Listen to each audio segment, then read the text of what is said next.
the 60s for these next couple of days, but then colder air gets here for the weekend. Kind of terrible timing there. You want your warmest days on the weekend where you can go outside and play, but unfortunately we've got the warm weather during the week. I love this question from Carlos. How does wind form? And this is a great question because we feel wind moving around us. We see it kind of blowing trees and making leaves kind of blow around as well.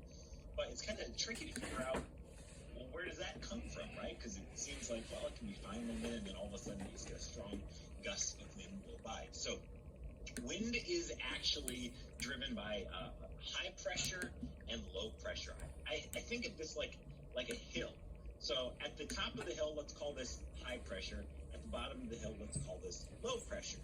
And if high pressure and low pressure are pretty far apart, that hill's not too steep. Like, we can walk down that pretty easily. We're not going to fall over. That's kind of a nice, gentle, easy wind. Now, if high pressure is here and low pressure is here, that is a steep hill. We are going to fall right off of it. What happens with high pressure and low pressure is air is moving from high to low.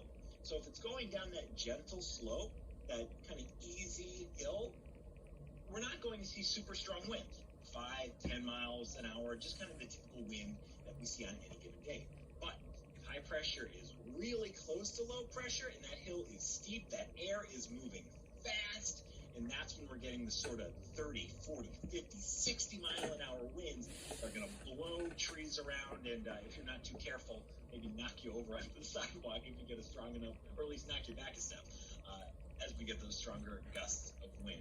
High pressure and low pressure, those are the things behind it, and I want to show you another cool experiment that shows you how powerful those forces are in nature.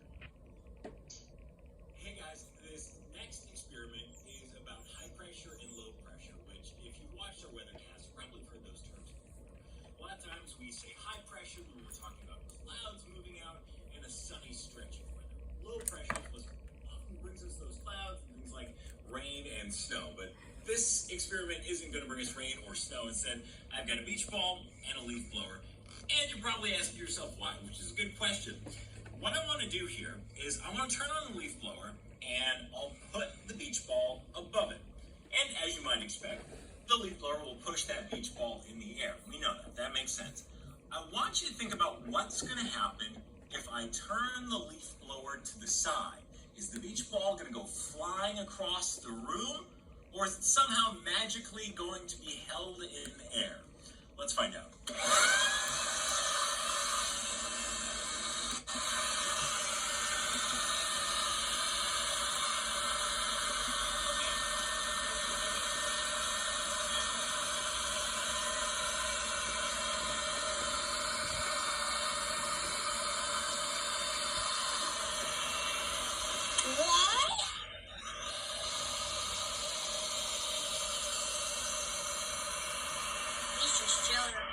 It's blowing.